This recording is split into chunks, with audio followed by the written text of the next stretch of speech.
নমস্কার, আমার চ্যানেলে তোমাদের সবাইকে স্বাগত।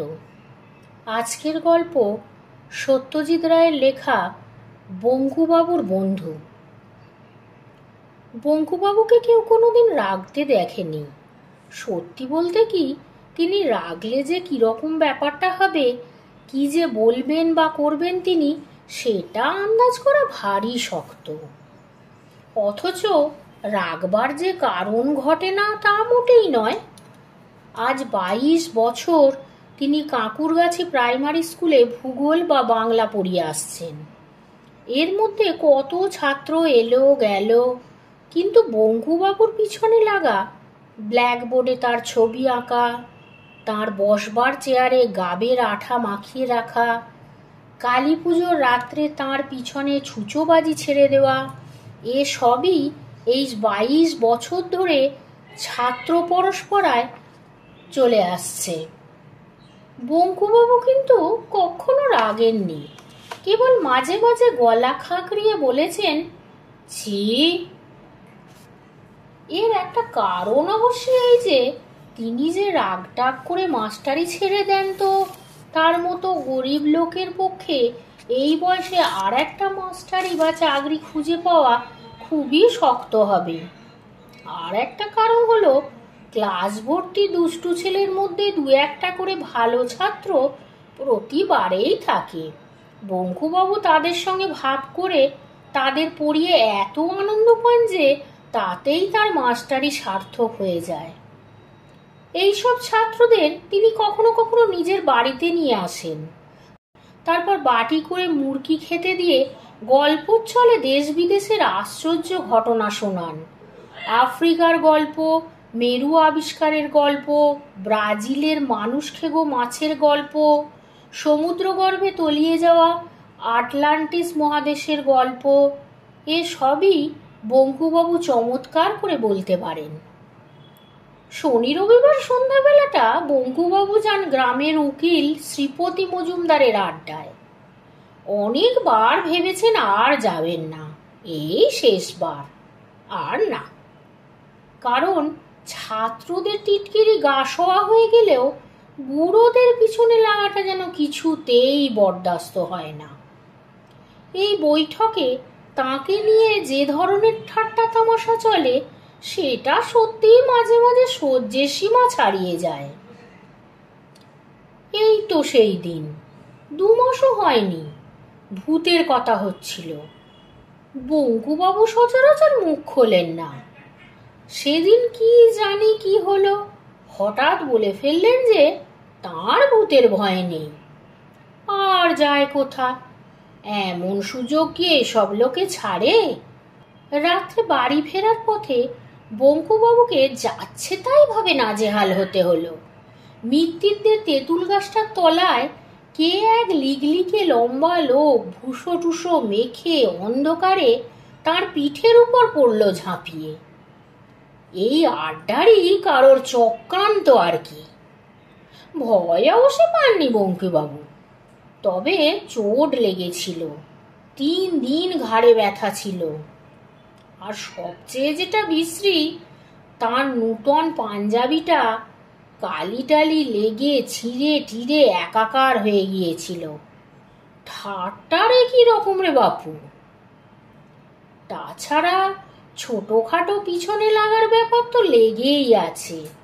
এই যেমন ছাতাটা জুতোটা লুকিয়ে রাখা, পানে আসল মশলার বদলে মাটির মশলা দেওয়া, জোর করে ধরে বেঁধে গান গাওয়ানো ইত্যাদি। কিন্তু তাও আড্ডায় আসতে হয়, না হলে শ্রীপতিবাবু কি ভাববেন? একে তো তিনি গাঁয়ের গণ্যমান্য লোক, দিনকে রাত করতে পারেন এমন ক্ষমতা তার উপরে আবার তার বঙ্কুবাবু না হলে চলেই না। তিনি বলেন, একজন থাকবে যাকে নিয়ে বেশ রসিয়ে রগর করা চলবে, নইলে আর আড্ডা। ডাকো বঙ্কুবিহারীকে।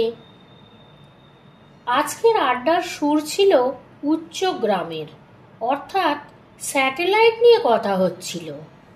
আজই সন্ধ্যায় সূর্য ডোবার কিছুক্ষণ পরেই উত্তর দিকের আকাশে একটা চলন্ত আলো দেখা গেছে। মাস তিনেক আগেও একবার ওই রকম আলো দেখা গিয়েছিল এবং তাই নিয়ে আড্ডায় বিস্তর গবেষণা চলেছিল। পরে জানা যায় ওটা একটা রাশিয়ান স্যাটেলাইট।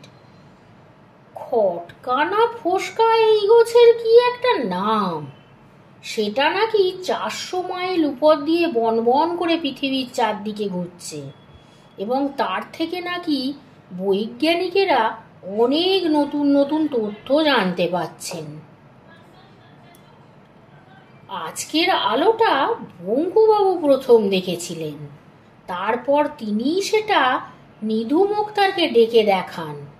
কিন্তু আড্ডায় এসে বঙ্কুবাবু দেখলেন যে নিধুবাবু অম্লান বদনে প্রথম দেখার ক্রেডিটটা নিজেই নিয়েছেন এবং সেই নিয়ে খুব বড়াই করছেন। বঙ্কুবাবু কিচ্ছু বললেন না। স্যাটেলাইট সম্বন্ধে এখানে কেউই বিশেষ কিছু জানেন না, তবে এসব কথা বলতে তো আর টিকিট লাগে না বা বললে পুলিশেও ধরে না, তাই সবাই ফোরন দিচ্ছেন। চণ্ডীবাবু বললেন, যাই বলো বাপু, এসব স্যাটেলাইট ফ্যাটেলাইট নিয়ে খামোকা মাথা ঘামানো আমাদের শোভা পায় না। আমাদের কাছে ও যা, সাপের মাথার মণিও তাই। কোথায় আকাশের কোন কোণে আলোর পুটকি দেখেছো তাই নিয়ে খবরের কাগজ লিখছে, আর তাই পড়ে তুমি বৈঠকখানায় বসে পান চিবোতে চিবোতে বাহবা দিচ্ছ, যেন তোমারই কীর্তি, তোমারই গৌরব, হাততালিটা যেন তোমারই পাওনা। রামকানাইয়ের বয়সটা কম, সে বললে, আমার না হোক, মানুষের তো সবার ওপরে মানুষ সত্য।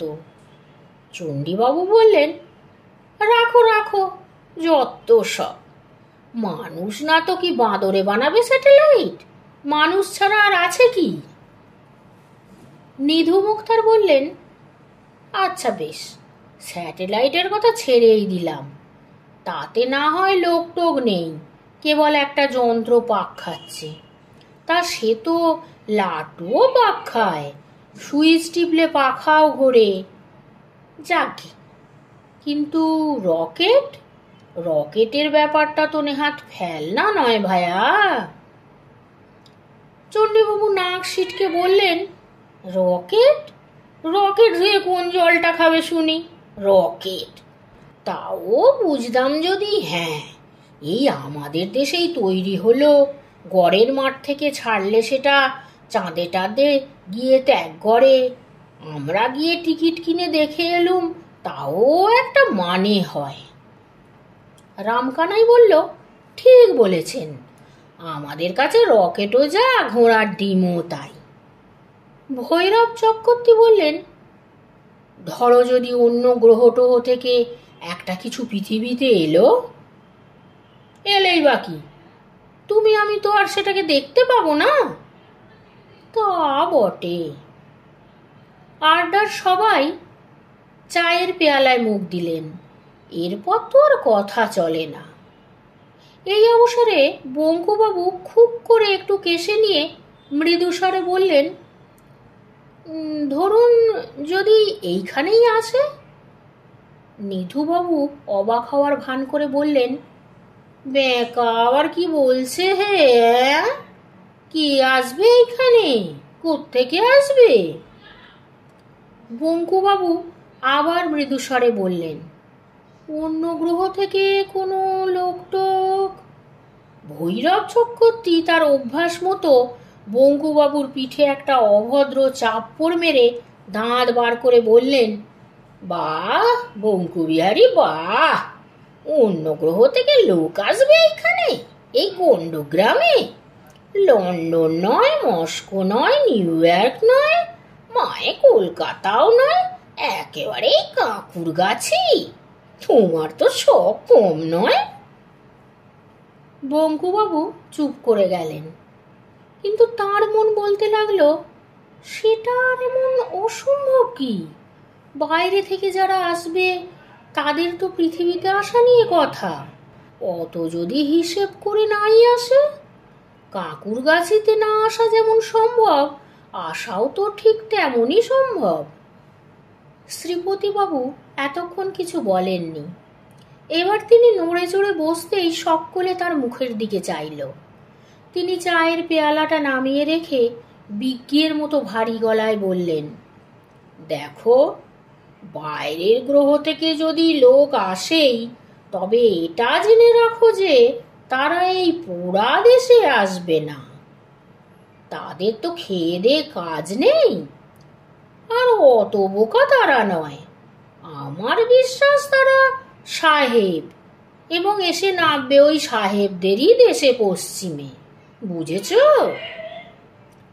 এ কথায় এক বঙ্কুবাবু ছাড়া সকলেই এক বাক্যে সায় দিলেন। চণ্ডীবাবু নিধু মুক্তারের কোমরে খোঁচা মেরে ইশারায় বঙ্কুবাবুকে দেখিয়ে ন্যাকা ন্যাকা গলায় বললেন, আমার কিন্তু মনে হয় যে বঙ্কু ঠিকই বলেছেন। বঙ্কু বিহারীর মতো লোক যেখানে আছে, সেখানে আসাই তো তাদের পক্ষে স্বাভাবিক। কি বলো নিধু? ধরো যদি একটা স্পেসিমেন নিয়ে যেতে হয়, তাহলে বঙ্কুর মতো দ্বিতীয় মানুষ কোথায় পাচ্ছে শুনি? নিধু মুক্তার সায় দিয়ে বললেন, ঠিক ঠিক, বুদ্ধি বলো, চেহারা বলো, যাই বলো, বাঁকা একেবারে আইডিয়াল। রামকানাই বলল, একেবারে জাদুঘরে রাখার মতো, কিংবা চিড়িয়াখানায়। বঙ্কুবাবু মনে মনে বললেন, স্পেসিমেন যদি বলতে হয় তো এরাই বা কি কম। ওই তো শ্রীপতিবাবু, উটের মতো থুদনি, আর ওই ভৈরব চক্রবর্তী, কচ্ছপের মতো চোখ, ওই নিধু মুক্তার ছুঁচো, রামকানাই ছাগল, চণ্ডীবাবু চামচিকে। চিড়িয়াখানায় যদি রাখতে হয় তো। বঙ্কুবাবুর চোখে জল এলো। তিনি উঠে পড়লেন। আজ অন্তত আড্ডাটা ভালো লাগবে ভেবেছিলেন, হলো না। মনটা ভারী হয়ে গেছে, আর থাকা চলে না। সে কি, উঠলে নাকি হে? শ্রীপতিবাবু যেন ব্যস্ত হয়ে পড়লেন। হ্যাঁ, রাত হলো। কই রাত? কাল তো ছুটি, বসো, চা খাও। না, আজ আসি, পরীক্ষার খাতা আছে কিছু। নমস্কার। রামকানাই বলল, দেখবেন বঙ্কুদা, আজ আবার অমাবস্যা, মঙ্গলবার, মানুষ কিন্তু ভূতেরও বাড়া। বঙ্কুবাবু আলোটা দেখতে পেলেন পঞ্চাঘোষের বাঁশবাগানের মাঝ বরাবর এসে। তার নিজের হাতে আলো ছিল না। শীতকাল, তাই সাপের ভয় নেই। তাছাড়া পথও খুব ভালোভাবেই চেনা। এ পথে এমনিতে বড় একটা কেউ আসে না, কিন্তু বঙ্কুবাবুর শর্টকাট হয় বলেই তিনি এই পথে যান। কিছুক্ষণ থেকেই তার কেমন জানি খটকা লাগছিল। অন্য দিনের চেয়ে কি জানি একটা অন্যরকম ভাব, কিন্তু সেটা যে কি তা বুঝতে পারছিলেন না। হঠাৎ খেয়াল হলো যে বাঁশবনে আর ঝিঝি ডাকছে না, একদম না। সেইটাই তফাৎ। অন্যদিন যতই বনের ভেতর ঢোকেন, ততই ঝিঝির ডাক বাড়ে। আজ ঠিক তার উল্টো। তাই এমন থমথমে ভাব। ব্যাপার কি? ঝিঝিগুলো সব ঘুমোচ্ছে নাকি?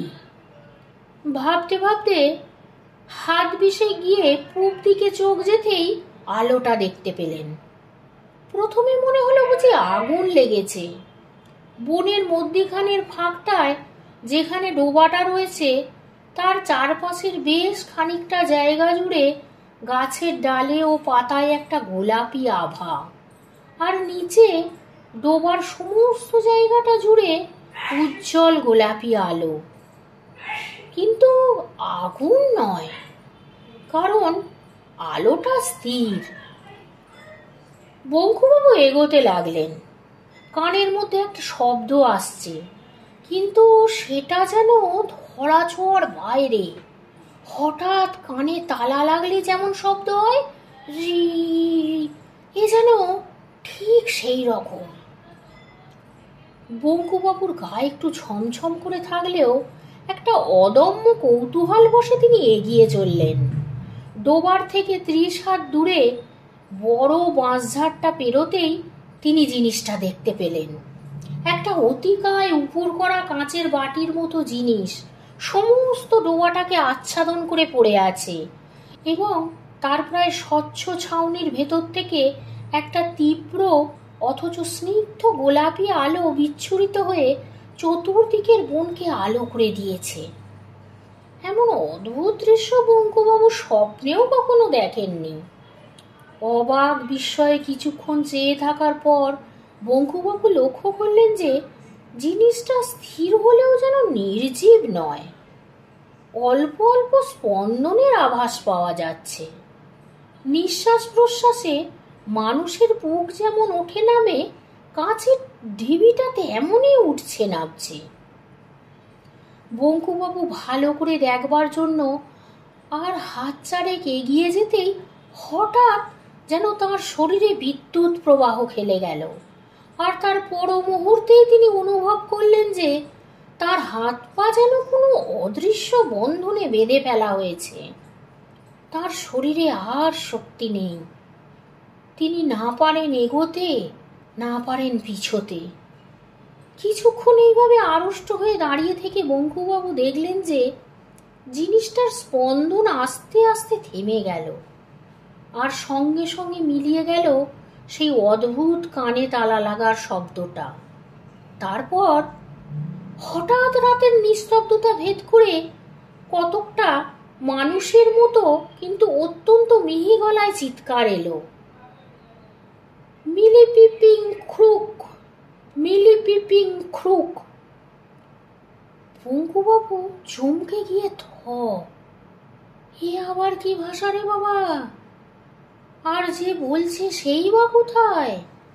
দ্বিতীয় চিৎকার শুনে বঙ্কুবাবুর বুকটা ধড়াস করে উঠল। Who are you, who are you? এই যে ইংরেজি, হয়তো তাকেই জিজ্ঞাসা করা হচ্ছে প্রশ্নটা। বঙ্কুবাবু ঢোক গিলে বললে উঠলেন, I am Bankubihari Dutta sir, Bankubihari Dutta.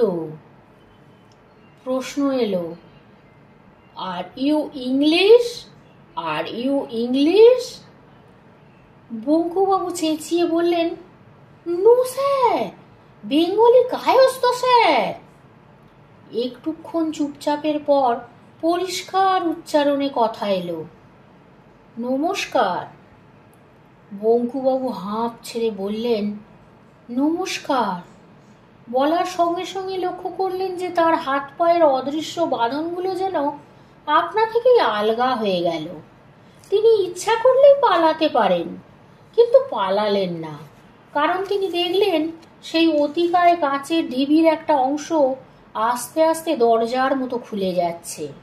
সেই দরজা দিয়ে বেরিয়ে এলো প্রথমে একটা মসৃণ বলের মতো মাথা, তারপর একটা অদ্ভুত প্রাণীর সমস্ত শরীরটা। লিকলিকে শরীরের মাথা বাদে সমস্তটাই একটা চকচকে গোলাপি পোশাকে ঢাকা। মুখের মধ্যে কান ও নাকের জায়গায় দুটো করে এবং ঠোঁটের জায়গায় একটা ফুটো। লোম বা চুলের লেশ মাত্র নেই। হলদে গোলগাল চোখ দুটো এমনই উজ্জ্বল যে দেখলে মনে হয় আলো জ্বলছে। লোকটা আস্তে আস্তে বঙ্কুবাবুর দিকে এগিয়ে এসে তার 3 হাত দূর থেকে তাকে এক দৃষ্টে দেখতে লাগলেন। বঙ্কুবাবুর হাত দুটো আপনা থেকেই জোড় হয়ে এলো। প্রায় 1 মিনিট দেখার পর লোকটা সেই রকম বাঁশির মতো মিহি গলায় বলল, তুমি মানুষ? বঙ্কুবাবু বললেন, লোকটা বলল, এটা পৃথিবী? বঙ্কুবাবু বললেন,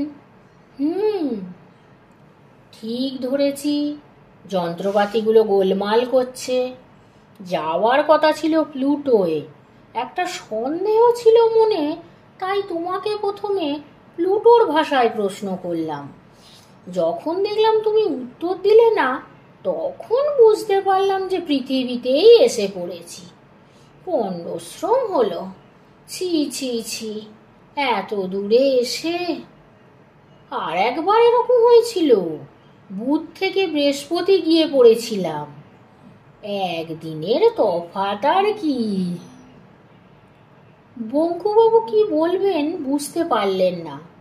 তাছাড়া ওর এমনিতেই অস্বস্তি লাগছিল, কারণ লোকটা সরু সরু আঙুল দিয়ে ওর হাত পা টিপে টিপে দেখতে আরম্ভ করেছে। টেপা শেষ করে লোকটা বলল, আমি ক্রেনিয়াস গ্রহের অ্যাং, মানুষের চেয়ে অনেক উচ্চ স্তরের প্রাণী। এই লিগলিগে 4 ফুট লোকটা মানুষের চেয়ে উচ্চ স্তরের প্রাণী বললেই হলো। বঙ্কুবাবুর হাসি পেল। লোকটা কিন্তু আশ্চর্যভাবে বঙ্কুবাবুর মনের কথা বুঝে ফেলল। সে বলল, অবিশ্বাস করার কিছু নেই, প্রমাণ আছে। তুমি কটা ভাষা জানো? বঙ্কুবাবু মাথা চুলকিয়ে বললেন, বাংলা, ইংরেজি আর হিন্দিটা মানে 2.5টে। হ্যাঁ, আমি জানি 14,000। তোমাদের সৌরজগতে এমন ভাষা নেই যা আমি জানি না। তাছাড়া আরো 31টি বাইরের গ্রহের ভাষা আমার জানা আছে। এর 25টি গ্রহে আমি নিজে গিয়েছি। তোমার বয়স কত? 50। আমার 833। তুমি জানোয়ার খাও? বঙ্কুবাবু এই সেদিন কালী পুজোয় পাঁঠার মাংস খেয়েছেন, না বলেন কি করে? অ্যাং বলল, আমরা খাই না, বেশ কয়েকশো বছর হলো ছেড়ে দিয়েছি। আগে খেতাম, হয়তো তোমাকেও খেতাম। বঙ্কুবাবু ঢোক গিললেন। এই জিনিসটা দেখেছ? অ্যাং একটা নুড়ি পাথরের মতো ছোট্ট জিনিস বঙ্কুবাবুর হাতে দিল। সেটা হাতে ঠেকতেই বঙ্কুবাবুর সর্বাঙ্গে আবার এমন একটা শিহরণ খেলে গেল যে তিনি তৎক্ষণাৎ ভয়ে পাথরটা ফেরত দিয়ে এলেন। অ্যাং হেসে বলল, এটা আমার হাতে ছিল বলে তুমি তখন এগোতে পারোনি। কেউ পারে না। শত্রুকে জখম না করে অক্ষম করার মতো এমন জিনিস আর নেই। বঙ্কুবাবু এবার সত্যি অবাক হতে শুরু করেছেন। অ্যাং বলল, এমন কোনো জায়গা বা দৃশ্য আছে যা তোমার দেখতে ইচ্ছা করে কিন্তু হয়ে ওঠে না? বঙ্কুবাবু ভাবলেন, সারা পৃথিবীটাই তো দেখা বাকি। ভূগোল পড়ান, অথচ বাংলাদেশের গুটি কত গ্রাম ও শহর ছাড়া আর কি দেখেছেন তিনি? বাংলাদেশেরই বা কি দেখেছেন? হিমালয়ের বরফ দেখেননি, দীঘার সমুদ্র দেখেননি, সুন্দরবনের জঙ্গল দেখেননি, এমনকি শিবপুরের বাগানের সেই বট গাছটা পর্যন্ত দেখেননি। মুখে বললেন, অনেক কিছুই তো দেখিনি। ধরুন গরম দেশের মানুষ, তাই নর্থ পোলটা দেখতে খুব ইচ্ছে করে। অ্যাং একটা ছোট কাঁচ লাগানো নল বার করে বঙ্কুবাবুর মুখের সামনে ধরে বলল, এইটে চোখ লাগাও। চোখ লাগাতেই বঙ্কুবাবুর গায়ে কাঁটা দিয়ে উঠল। এও কি সম্ভব? তার চোখের সামনে ধুধু করছে অন্তহীন বরফের মরুভূমি, আর তার মাঝে মাঝে মাথা উঁচিয়ে আছে পাহাড়ের মতো এক একটা বরফের চাই। ওপরে গাঢ় নীল আকাশে রামধনুর রঙে রঙিন বিচিত্র নকশা সব ক্ষণে ক্ষণে রূপ পাল্টাচ্ছে। অরোরা বোরিয়ালিস? ওটা কি? ইগলু? এই পোলার বিয়ারের সারি? ওই পেঙ্গুইনের দল? ওটা কোন বিভৎস জানোয়ার? ভালো করে দেখে বঙ্কু চিনলেন সিন্ধু ঘটক। একটা নয় দুটো, প্রচন্ড লড়াই চলেছে। মূলোর মতো জোড়া দাঁত একটা আরেকটার গায়ে বসিয়ে দিল। শুভ্র বরফের গায়ে লাল রক্তের স্রোত। পৌষ মাসের শীতে বরফের দৃশ্য দেখে বঙ্কুবাবুর ঘাম ঝরতে শুরু করলো। অ্যাং বলল, ব্রাজিলে যেতে ইচ্ছা করে না? বঙ্কুবাবুর মনে পড়ে গেল সেই মাংস খেগো পিরানা মাছ। আশ্চর্য, লোকটা তার মনের কথা টের পায় কি করে? বঙ্কুবাবু আবার চোখ লাগালেন।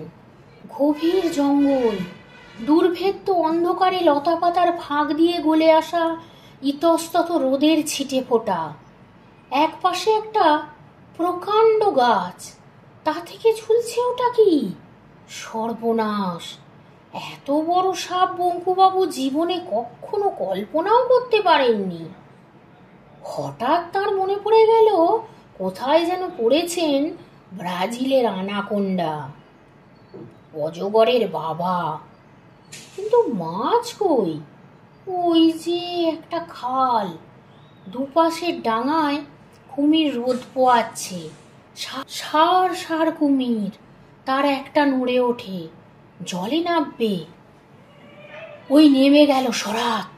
বঙ্কুবাবু যেন শব্দটাও শুনতে পেলেন। কিন্তু একই ব্যাপার, কুমিরটা এমন বিদ্যুৎ বেগে জল ছেড়ে উঠে এলো কেন? কিন্তু এ কি সেই একই কুমির? বঙ্কুবাবু বিস্ফারিত চোখে দেখলেন যে কুমিরটার তলার অংশটায় মাংস বলে প্রায় কিছুই নেই, খালি হাড়। আর শরীরের বাকি অংশটা গোগ্রাসে গিলে চলেছে 5টি দাঁতালো রাক্ষুসে মাছ, পিরানা মাছ। বঙ্কুবাবু আর দেখতে পারলেন না। তার হাত পা কাঁপছে, মাথা ভোঁ ভোঁ করছে। অ্যাং বলল, এখন বিশ্বাস হয় আমরা শ্রেষ্ঠ? বঙ্কুবাবু জিভ দিয়ে ঠোঁট চেটে বললেন, তা তো বটেই, নিশ্চয়ই, বিলক্ষণ, 100 বার। অ্যাং বলল, বেশ, তোমায় দেখে এবং তোমার হাত পা টিপে মনে হচ্ছে যে তুমি নিকৃষ্ট প্রাণী হলেও মানুষ হিসেবে খারাপ নও। তবে তোমার দোষ হচ্ছে যে তুমি অতিরিক্ত নিরীহ, তাই তুমি জীবনে উন্নতি করনি।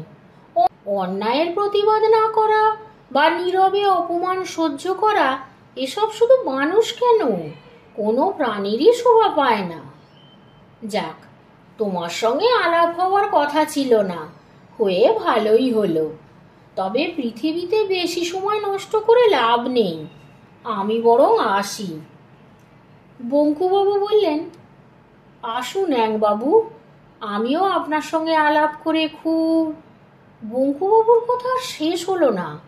চোখের পলকে কখন যে অ্যাং রকেটে উঠে পড়ল এবং কখন যে সেই রকেট পঞ্চাঘোষের বাঁশবন ছেড়ে ওপরে উঠে অদৃশ্য হয়ে গেল, তা যেন বঙ্কুবাবু টেরই পেলেন না। হঠাৎ তার খেয়াল হলো যে আবার ঝিঝি ডাকতে শুরু করেছে। রাত হয়ে গেল অনেক। বাড়ির দিকে হাঁটতে শুরু করে বঙ্কুবাবু তার মনে একটা আশ্চর্য ভাব অনুভব করলেন। কত বড় একটা ঘটনা যে তার জীবনে ঘটে গেল, এই কিছুক্ষণ আগেও তিনি সেটা ঠিক উপলব্ধি করতে পারেননি। কোথাকার কোনো সৌরজগতের এক গ্রহ, তার নামও হয়তো কেউ শোনেনি, তারই একজন লোক তো নয়, অ্যাং, তার সঙ্গে এসে আলাপ করে গেল। কি আশ্চর্য, কি অদ্ভুত! সারা পৃথিবীতে আর কারোর সঙ্গে নয়, কেবল তাঁর সঙ্গে। তিনি শ্রী বঙ্কুবিহারী দত্ত, কাঁকুরগাছি প্রাইমারি স্কুলে ভূগোল ও বাংলার শিক্ষক। আজ এই এখন থেকে অন্তত একটা অভিজ্ঞতায় তিনি সারা পৃথিবীতে এক এবং অদ্বিতীয়। পরদিন রবিবার। শ্রীপতিবাবুর বাড়িতে জোর আড্ডা। কালকের আলোর খবর আজ কাগজে বেরিয়েছে, তবে নেহাতি নগণ্যের পর্যায়ে। বাংলাদেশের মাত্র 2-1টা জায়গা থেকে আলোটা দেখতে পাওয়ার খবর এসেছে, তাই সেটাকে ফ্লাইং সসার বা উড়ন্ত পিরিচের মতো গুজবের মধ্যে ফেলে দেওয়া হয়েছে। আজ পঞ্চাঘোষ আড্ডায় এসেছেন। তার 40 বিঘের বাঁশবনের মধ্যে যে ডোবাটা আছে তার চারপাশে 10টা বাঁশঝাড় নাকি রাতারাতি একেবারে ন্যাড়া হয়ে গেছে। শীতকালে বাঁশের শুকনো পাতা ঝরে বটে, কিন্তু এইভাবে হঠাৎ ন্যাড়া হয়ে যাওয়াটা খুবই অস্বাভাবিক। এই বিষয়ে কথা হচ্ছিল। এমন সময় ভৈরব চক্রবর্তী হঠাৎ বলে উঠলেন, আজ বঙ্কুর দেরি কেন? তাই তো, এতক্ষণ কারো খেয়াল হয়নি। নিধু মুখতার বললেন, বাঁকা কি আর সহজে মুখ হবে? কাল মুখ খুলতে গিয়ে যা দাবরানি খেয়েছে। শ্রীপতিবাবু ব্যস্ত হয়ে বললেন, তা বললে চলবে কেন, বঙ্কুকে যে চাই। রামকানাই, তুমি একবার যাও তো দেখি, ধরে নিয়ে আসতে পারো কিনা। রামকানাই চাটা খেয়েই যাচ্ছি বলে সবে পেয়ালায় চুমুক দিতে গেছে, এমন সময় বঙ্কুবাবু এসে ঘরে ঢুকলেন বললে অবশ্য কিছুই বলা হলো না। একটা ছোটখাটো বৈশাখী ঝড় যেন একটি বেটেখাটো মানুষের বেশে প্রবেশ করে সবাইকে থমথমিয়ে দিল। তারপর ঝড়ের খেলা। প্রথমে পুরো 1 মিনিট ধরে বঙ্কুবাবু অট্টহাসি হাসলেন, যে হাসি এর আগে কেউ কোনো দিন শোনেননি, তিনি নিজেও শোনেননি। তারপর হাসি থামিয়ে একটা প্রচণ্ড গলা খেগড়ানি দিয়ে গম্ভীর গলায় বলতে শুরু করলেন, বন্ধুগণ, আমি অত্যন্ত আনন্দের সঙ্গে জানাচ্ছি যে আজ এই আড্ডায় আমার শেষ দিন। আপনাদের দলটি ছাড়ার আগে আমি কয়েকটি কথা আপনাদের বলে যেতে চাই, এবং তাই আজ এখানে আসা। 1 নম্বর, সেটা সকলের সম্বন্ধেই খাটে। আপনারা সবাই বড্ড বাজে বকেন। যে বিষয়ে জানেন না সে বিষয়ে বেশি কথা বললে লোকে বোকা বলে। 2 নম্বর, এটা চণ্ডীবাবুকে বলছি, আপনাদের বয়সে পরের ছাতা জুতো লুকিয়ে রাখা শুধু অন্যায় নয়, ছেলে মানুষই। দয়া করে আমার ছাতাটা ও খয়েরি ক্যাম্বিসের জুতোটা কালকের মধ্যে আমার বাড়িতে পৌঁছে দেবেন। নিধুবাবু, আপনি যদি আমাকে বাঁকা বলে ডাকেন তবে আমি আপনাকে ছ্যাঁদা বলে ডাকব। আপনাকে সেইটিই মেনে নিতে হবে। আর শ্রীপতিবাবু, আপনি গণ্যমান্য লোক, আপনার মোসাহেবের প্রয়োজন হবে বই কি, কিন্তু জেনে রাখুন যে আজ থেকে আমি আর ও দলে নেই। যদি বলেন তো আমার পোষা হুলোটাকে পাঠিয়ে দিতে পারি, ভালো পা চাটতে পারে। ওহো, পঞ্চাবাবু এসেছেন দেখছি। আপনাকেও খবরটা দিয়ে রাখি, কাল রাতে ক্রেনিয়াস গ্রহ থেকে একটি অ্যাং এসে আপনার বাঁশবাগানের ডোবাটির মধ্যে নেমেছিল। আমার সঙ্গে তার আলাপ হয়েছে। লোকটি অ্যাংটি ভারী ভালো। এই বলে বঙ্কুবাবু তার বাঁ হাত দিয়ে ভৈরব চক্রবর্তীর পিঠে একটা চাপ্পড় মেরে বিষম খাইয়ে সদর্পে শ্রীপতিবাবুর ঘর থেকে বেরিয়ে গেলেন। ঠিক সেই মুহূর্তেই রামকানাইয়ের হাত থেকে চা ভর্তি পেয়ালাটা পড়ে গিয়ে সব্বাইয়ের কাপড়ে চাপড়ে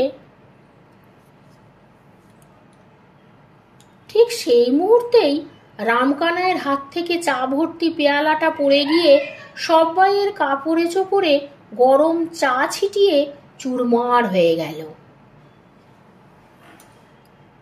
আজকের গল্পটি এখানে